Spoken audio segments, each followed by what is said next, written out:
Welcome to the Wisdom Reclaim podcast, where ancient wisdom meets modern life. I'm your host, Layla Sahar, Ayurvedic practitioner, coach, and intuitive, here to support you in awakening the healer within. In this podcast, we'll explore how to take responsibility for your life, trust your intuition, and rediscover the wisdom that's always been within you. Hello and welcome to the Wisdom Reclaimed podcast. I'm so excited to have one of my dear friends on today, Magik, who is a spiritual counselor, a practitioner of Ifa, traditional African spirituality, cultural ambassador of the Spiritual Center for Indigenous Living, and she's also the program director and board member of Heathcote Care Farm and Education Center. So welcome to the show, Magik. I'm so happy to have you here. Yes, I'm so happy to be here. I'm so happy, honored, all that good stuff. I feel like this has been a long time coming, and of course, everything happens when it's supposed to. So I'm happy to get into it. I always love when we chat because who knows what's about to happen and who knows what's about to come out. So, and I haven't had a Layla chat in a while. So let's go. Yes, this is going to be the perfect time because the topic that we're going to be discussing today is transformation and the alchemy of transformation. And you are such a master of it. You're one of the people in my lives that has been alongside me in multiple transformations. And I've also witnessed you in that. And Good. so I'm super excited for us to be sharing a conversation on this for Yes. people to really just take little gems and wisdom and that they can relate to and hopefully take with them into their lives. So Okay. with transformation, when I think about transformation and the alchemy of transformation, the first thing that kind of comes to mind is like the dark night of the soul Hmm. and going through that process. And Hmm. so I wanted to just open up and share a quote for people who might not know what the dark night of the soul is Okay. from Carolyn Miss. And so she says, the dark night of the soul is a journey into light, a journey from your darkness into the strength and hidden resources of your soul. Hello. Yeah. And so, Okay. just to open it up, the first question, in your practice, Uh-huh. transformation is often seen, in the Ifa African spirituality, it's seen as like a sacred process. Can you share a little bit about your spiritual journey and how it's guided you through your own dark nights of the soul and Hmm. what insights you've gained from those experiences? Anything that kind of comes up to you? Okay. So even kind of before going on that, I feel like it's an interesting term, the dark night of the soul. I've heard that a lot. It's a term that I feel like is used a lot, but I also feel like it's also a term that really is, I don't want to say it just, I can't think of the word, not like theoretical, but it's just like so like up here where it's like, what does that even really mean? Honestly. So I've never really used that term because I don't know if it's too clear to me, actually, that means or what's said when people say that exactly. What I kind of get from that is like, for me, when I hear that, or the translation for me a little bit is like when shit gets rough, when you're in that space of like, what the hell is going on here? So my journey through Ifa and with Ifa actually my journey started not even necessarily in Ifa. I started in Lukumi. So I started in Lukumi, and that was an interesting journey and navigating through that and not necessarily feeling my place there, but this was the first thing that even introduced me to this whole concept of traditional African spirituality. A friend took me to a misa, and I was like, ooh, this looks fun. What are we doing here? Like, we went to the door, he was cleaning you off with herbs and stuff, and then at a misa, and the person is like mounted by a spirit and is giving you messages. And I was like, wow, this is amazing. So I went into that, and I went through a certain process, but something was like, I kind of feel like I got to pause with this. It wasn't quite connecting. So I kind of stepped back a little bit and went into my own space of navigating and just like, oh, I'm going to trust myself and trust my own journey and, all of that, which is all fine and dandy. And I think we all have that. But then Spirit showed me that there is nothing more priceless than a beautiful mentor and someone who can walk with you, guide you through these processes as well, and reflect to you their wisdom and their experiences. So my Ori led me to my godmother. And even through that, I knew about Ifa, but it was certain houses and certain people that I didn't really click with. And it's something in my spirit. If it ain't right, it ain't right. So I'm like, and I think that's just what allows me to just shift so easily. I just feel, and if it's not right, I just trust that. I trust that. And it's not easy. That, I believe, is a muscle that needs to be worked. And continuing to work that, it sharpens it and makes me easier to shift how I need to. But meeting my godmother, her explaining certain things to me learning my Orisha, seeing how that energy shows through me, through my experiences with people, has helped me sit back, Who's understand Orisha for people who don't know? my Orisha. So, an Orisha, some people like to compare Orisha to like deities or things like that, but Orisha are Orisha. They are just Orisha. They are elements. They show through nature. They are exhibited and manifested in thunder and lightning and oceans and the gardens and the trees. So that's what an Orisha is. But they also came here to live a life as well, to see what it was like to be a human, because it is real down here on IA.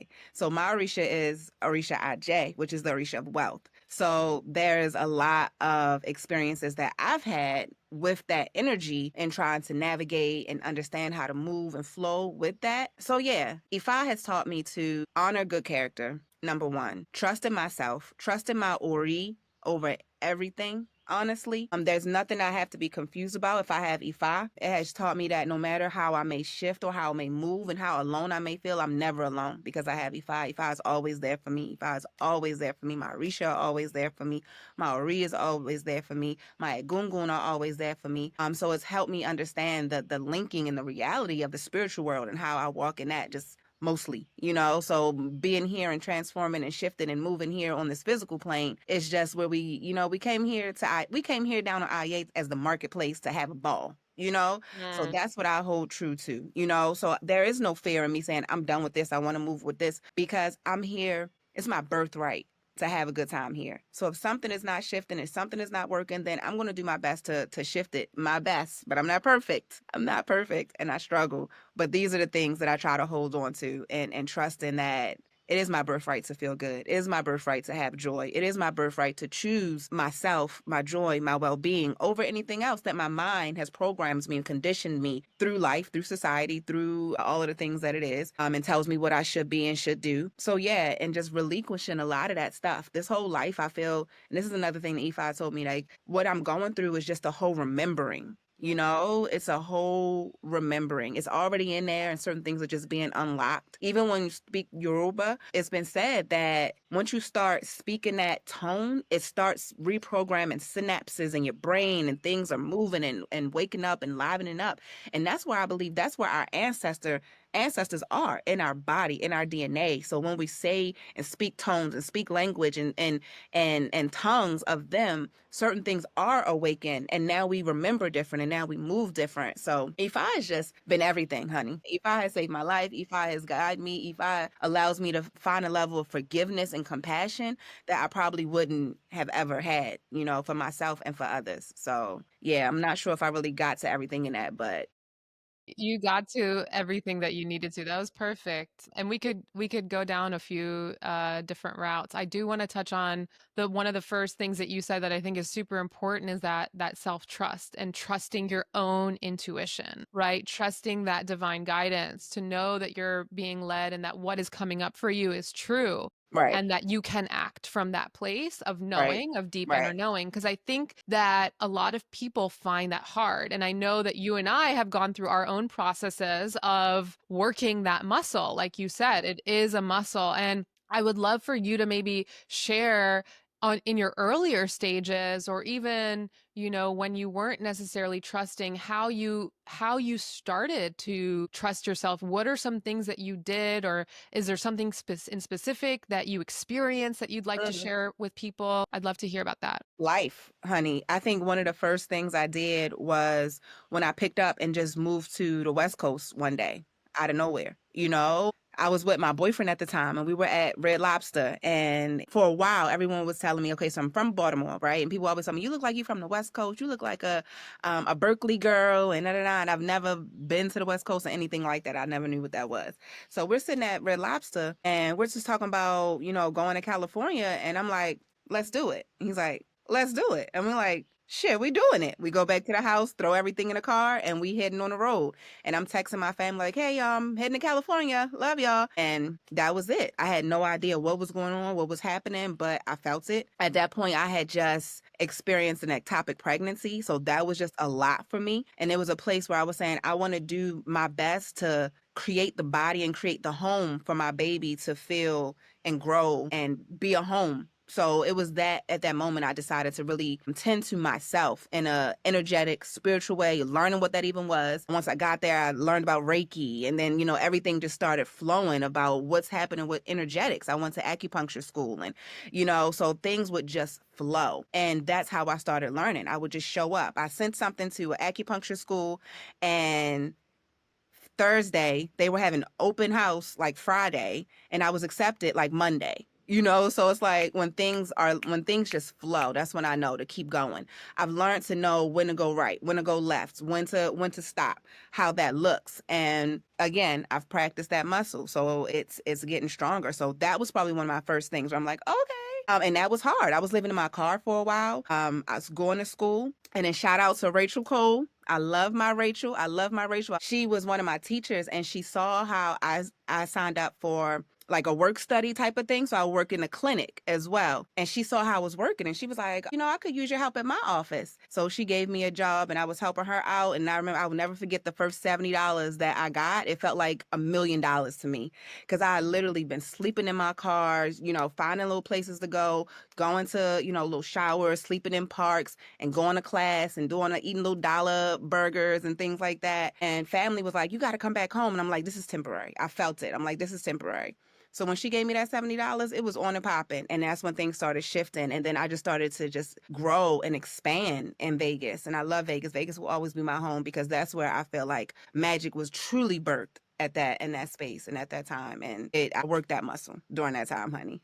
I love what you just shared about your journey and moving to Las Vegas and sleeping out of your car and just like having this knowing that this was temporary. And even though your family was like, come back, you're like, no. And just being like rooted in that. Right. I'm so curious because so many, I think, will look at this situation and see it for what it is on the outside, right? Like, I'm not really, I don't have a home. I just have, I just got a job that's going to give me a $70 paycheck. Most people would look at that and live in so much fear. Mm, And yet you were able to move through that space in that period mm.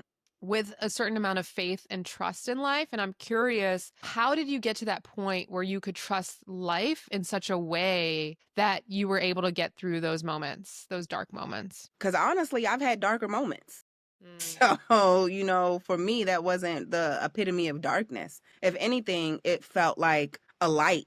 It was showing me something that was different. It was giving me something to be excited by. So, because of a lot of things that I've gone through growing up, things that seem like challenges or like, oh, it's so hard, I kind of just be like, all right, let's just get it done.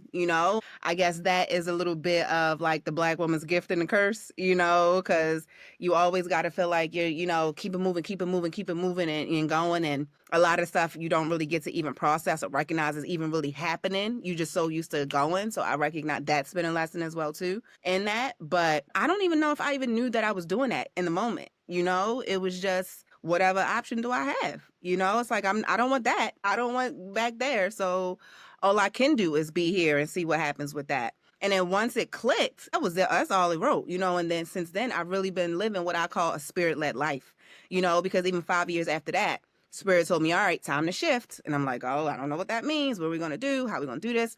And that's when I ended up going to Morocco and coming to Senegal. And like, again, even coming to Senegal was a whole random as well, too. That wasn't part of the plan. But again, it was Random. like, exactly. It was like tickets make sense. Everything is lining up. Spirit said it's a go, and then there you go. So literally everything from then has been me just tuning into spirit, seeing the messages, trusting the restlessness that my spirit has, because I've noticed that feel inside is my spirit telling me something has to change. Something has to pivot. And now I'm looking and I'm seeing, okay, what is it showing me and how am I needing to move? At the time when I was leaving Vegas, I met this lady who came here for a workshop that I was hosting, and she was telling me about monasteries. And I'm like, oh, monasteries, what's that all about? So she started explaining to me, because I was in this space where I don't want to be paying all this rent just to be living life. I don't want to be worrying about bills just to be living life. I want to concentrate on my healing. There has to be a life and a way for me to have that for myself. And then she came in and I started learning about monasteries, and next thing you know, it's 3 o'clock in the morning. I'm filling out an application for a Vipassana in Morocco. Next, I don't even know what that is. I didn't know what it was. I swear I don't know who did that. I don't know how that happened. I just got an email, said I was accepted. And at that point,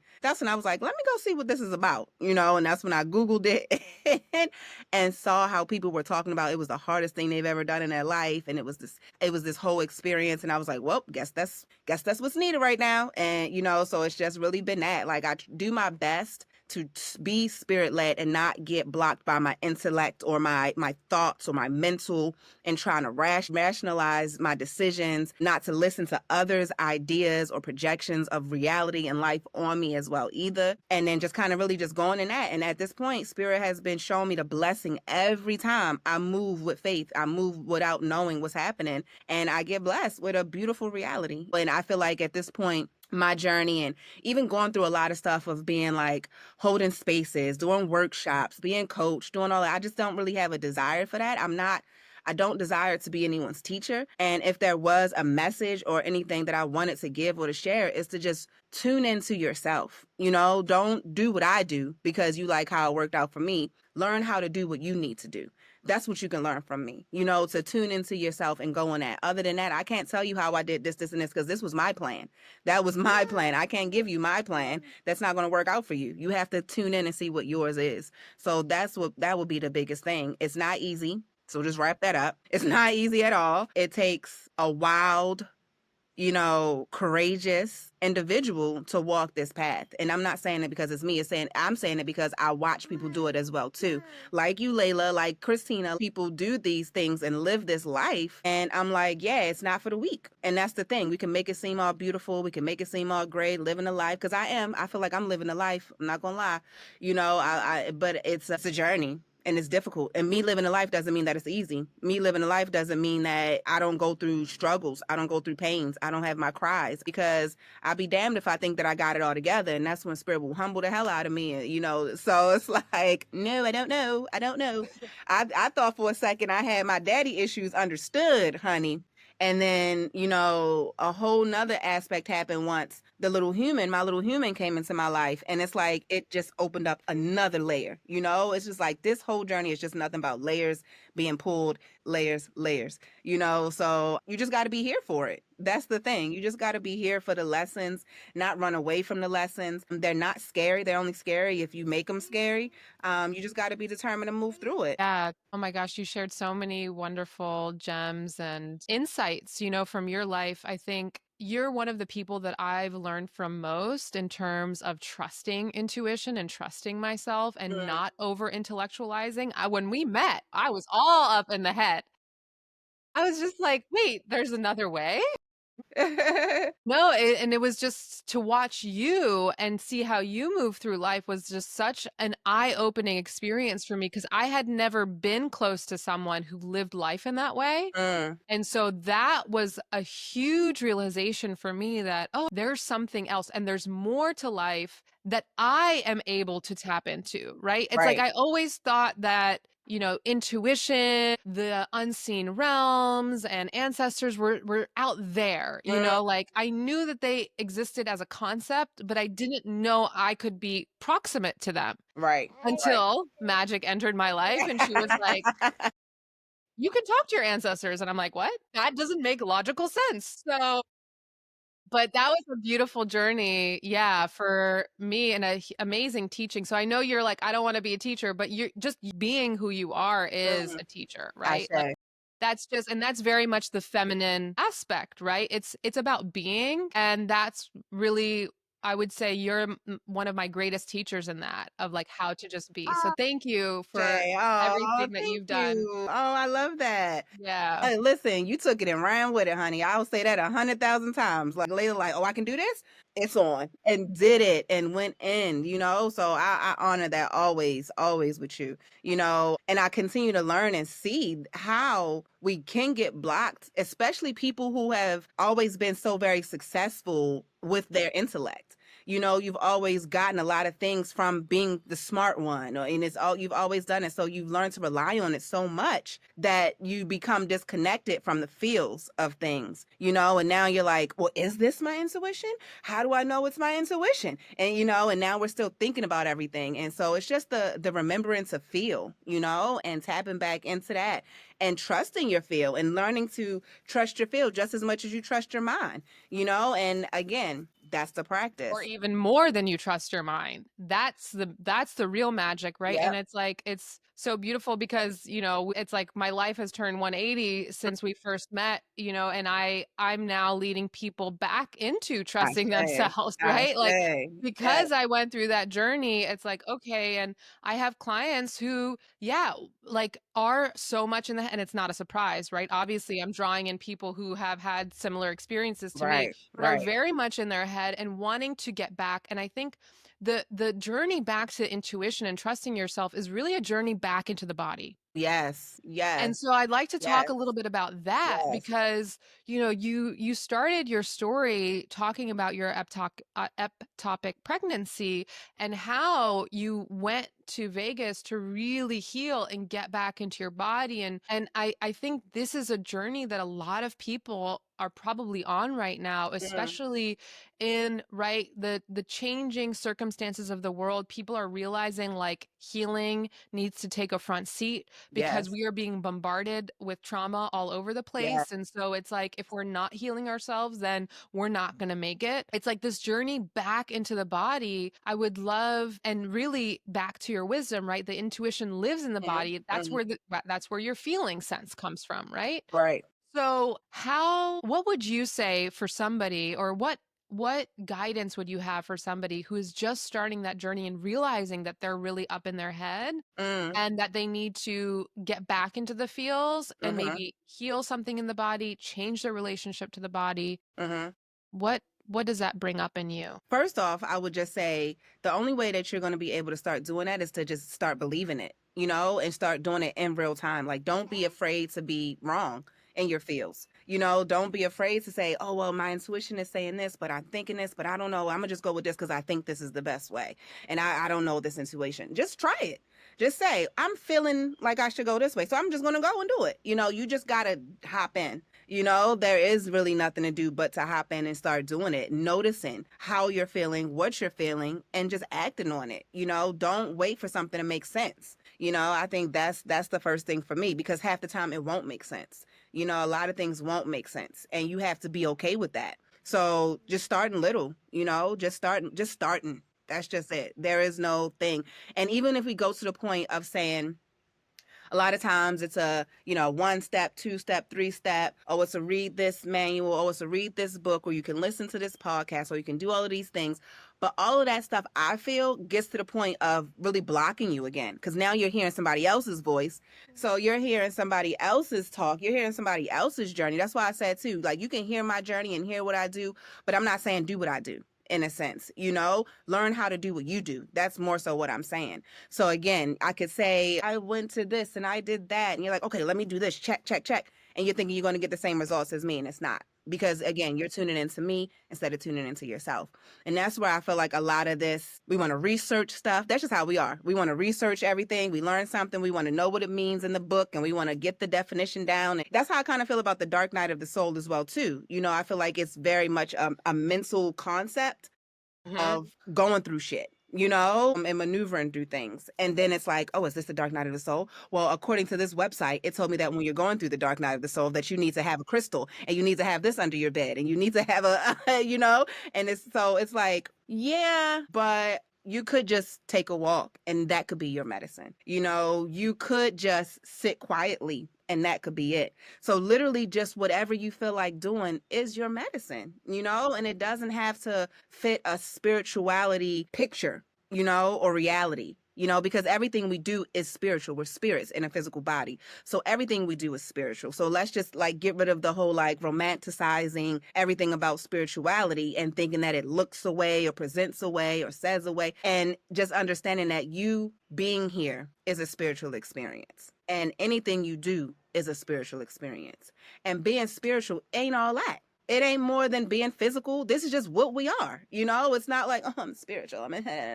No, I'm spiritual. I'm physical. I'm woman. I'm this. I'm all the things. So it's just like, let's just tone it down and let's just be okay with where we are and moving in the journey and understanding that we all got progress to go somewhere. It's people who are more elevated in certain areas in life than I am. Like, we are all here at certain places we got together, at certain places that we learning. And we just got to get out there and do it, not be afraid to just do it. So that's what I would say. Just do it. Just do it. I love it. And be okay with failing. I think that's such an important part of any journey, and particularly like a transformation journey, is that you're not going to have it all figured out. Yeah. And you're not going to know exactly if the thing that you're being called to do is the right thing. Yep. Yep. It's the right thing because you're being called to do it. Yep. Whether or not you succeed or fail Right. is dependent on what path you're supposed to take. Right. Sometimes our biggest successes is the failure, right? I think like people don't realize that we have such an image of success and what it looks like in our world and what we're being taught and what we're being told, and yet about perspective. Right. Right. And how we see things. Yeah. So I think like we have such this image in our culture and society of what success looks like. And we are not realizing that this failure is closing a door to a life that's not meant for me and opening the door that is. Right. And it might take us a while to find that door for our own life that's meant for us and only us. Right. As you're saying, it's like, it's not going to look like anybody else's. It's not going to feel like anybody else's. We can learn because of course there are going to be parts of everybody's journey that we can relate to, but that doesn't mean that we're going to be a carbon copy of somebody else. Right. And that's like, I think what you're pointing to is a lot of what happens in spiritual spaces and people who are seeking. Sometimes what happens is that they are like, okay, I'm seeking. I don't know what it is exactly, but this person seems to have it figured out. So I'm just going to do exactly what they do. Yeah. And then it's like we outsource our power to other people. Yes. Right? Yes. That is perfectly said. I love how you said that. We are 100% outsourcing our power to other people. And even to go back to what you're saying about a failure, it's like, this is where I get with these, words and labels and things, like, because is it a failure? It's like, again, all of these things happen because it's ultimately leading us to where we need to be. So sometimes it means we stumbling and rolling down a hill, but then we stand up and we're like, oh, look, but I probably wouldn't have been here if I continued to walk down this path over here. I needed to fall and rumble and stumble and end up now where I'm at. Also, again, how will we learn if we don't stumble? How will we learn if we don't trip? How do we learn if we don't know? So we're just steady walking, we're tripping over a stone, but guess what? Now I know that I need to jump when I see a stone. That's how we learn. At failure, I think if there's a way that we can kind of reframe that in our mind to where we're not failing, we're just maybe being pivoted. We're just maybe having to shift and not get so locked in on the way that we believe something should go, the way that we think something should go, because the way our minds are so little in compared to what spirit has for us, so that we can't even fathom the things that spirit has for us. So when we're so connected to our plan of what we think is going on, and we so much that we won't let it go, that spirit's like, come on, bro, you holding back what you really trying to get by holding on to what you believe is success, and allow yourself to shift and feel like, I'm actually done with this business.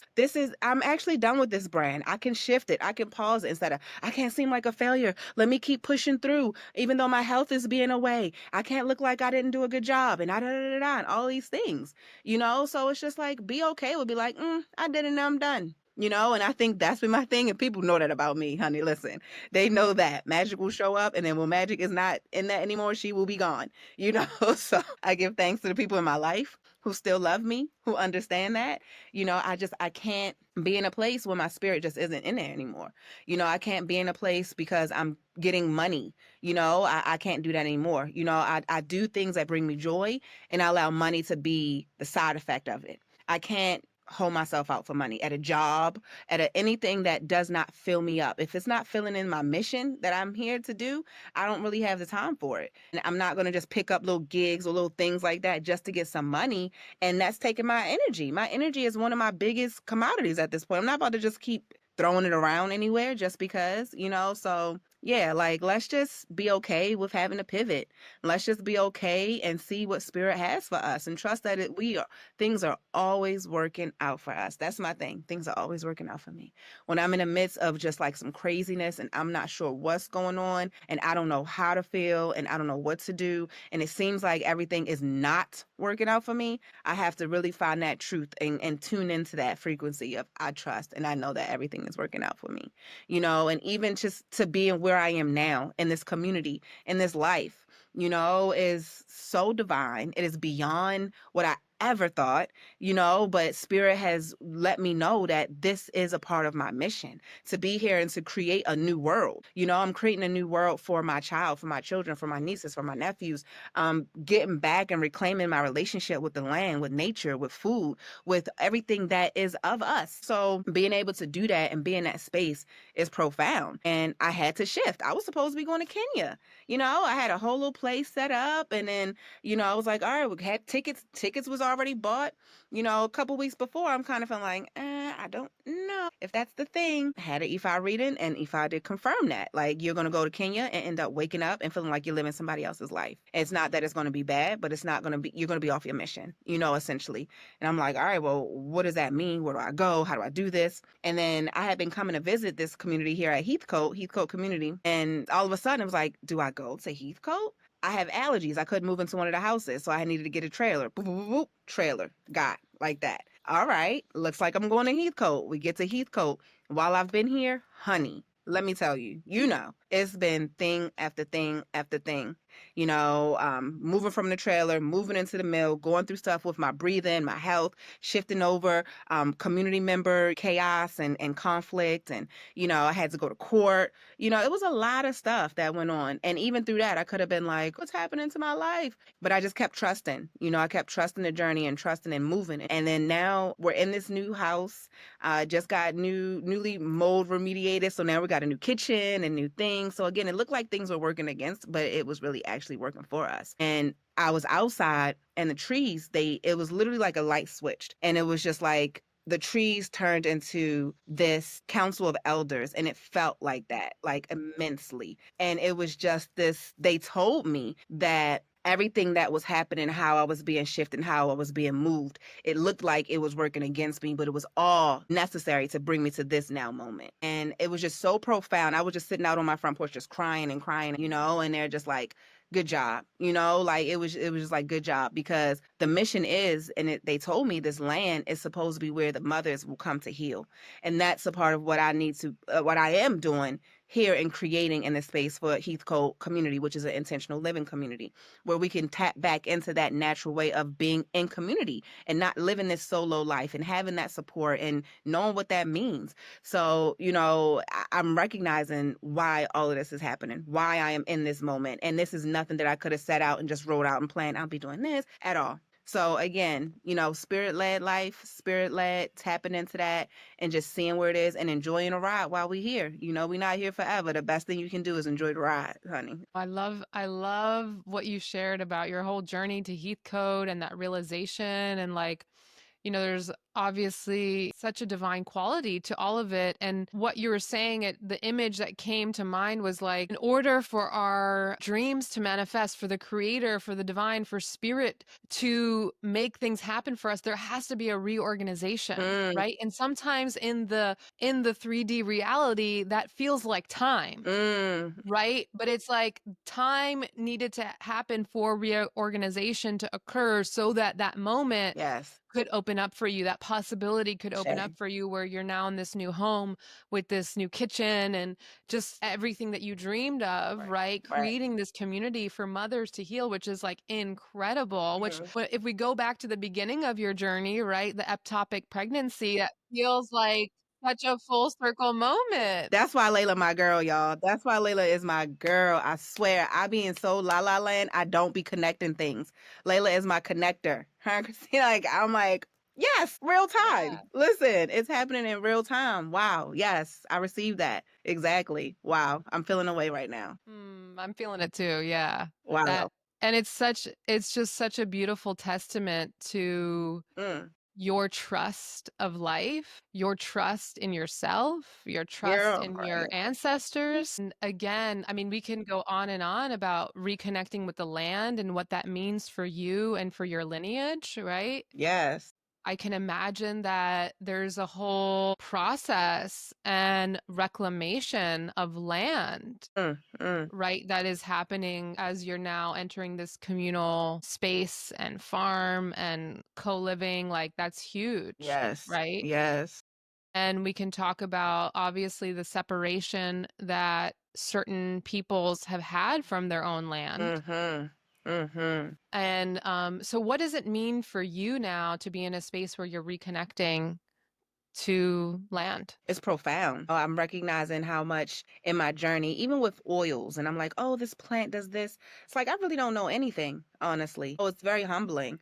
It was very much an intellectual kind of thing, and now I'm having a real life experience with them. I'm having a real life visceral experience with the land, with the plants, with the trees, with the berries, with the food, and watching it grow and watching it just communicate with me. And even being here in the forest where it seems like, oh, it's just empty, it's nothing. It's so much life out here. It's crazy. Between the bugs, the animals, the trees, the leaves, the like everything is so much life. And it's beautiful to see how it all just works together, and it creates it's just all here to support each other. I just started this analog forestry internship, which I'm really excited about, and I think that's going to be here to help me understand and take this level of understanding the ecosystem that I'm hearing around a little bit deeper, because again, I'm like, oh, this is trees, but now I'm learning like that's and it is, and so I'm able to start doing my identifications with things. So I'm just feeling very much like an infant, I'm feeling very much like I don't know what to do. I'm like on the job training right now, and I'm getting in, and I'm seeing what this does to me and how it's influencing myself, my baby. That's the thing too. I wanted her out here because I don't want her to have to relearn. I want her to just learn it from jump, and be in this place where she's not scared of bugs. And because I'm like trying to get over it and being scared of bugs. I don't even want that to be something that I put into her or condition into her. And she just understand that we're all here just sharing this space for real. We are all here sharing this space. And it's just been the most beautiful experience ever to just hear the stream, see the flow of water. I give thanks to yeah, Oshun. I give thanks to Omi. I feel like may we never be without water. May we never be without fresh water, and just hearing how it constantly moves, hearing how the trees move with the wind. It's just very magical. It really is. And I feel like I've just really been detached, very detached from it, very detached from it.